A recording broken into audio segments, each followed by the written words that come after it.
February 6, 1968. Never forget that day. There are days that live with you always. Can't really describe what it was like because it was so different. It was terrifying. They were just kids, really. Lou Nonne, like so many others, was just 19 years old. But Da Nang is here. And on the worst of days, 45 years ago, he was there.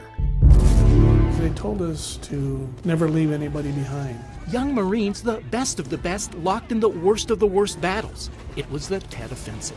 It's Tet, the Oriental New Year, and it's a new war. We got ambushed. And when one of his fellow Marines was hit, Lou remembered what he had been told. I could hear him yelling, and so the natural thing to do was go out there and help him.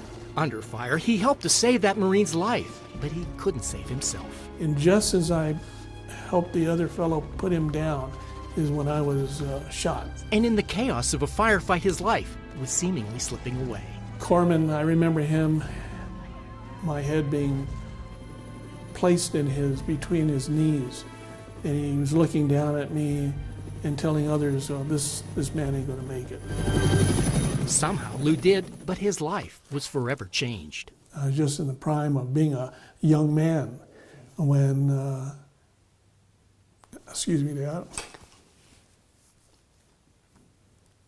As it did with many, Vietnam left Lou scarred. You just can't put those images and experiences away as much as we try. And while the physical wounds seemed to heal, there just always seemed to be something there. And I just wasn't feeling well, and we could never figure out what was going on. Plagued by infections, a wound more than 40 years old was again threatening Lou's life. Surgery was his only hope. This is not an elective surgery. If you don't get it, basically, I was going to die. For 10 hours, Dr. Evelina Berger, a surgeon at University Hospital, worked to save Lou's life. In the process, she found something that may have also saved Lou's life long ago. And as we explored it, we found this piece of green and white material, and I picked it out with a forceps and I looked at it and I said, this is flak jacket. And there was just a moment of absolute surprise in the OR.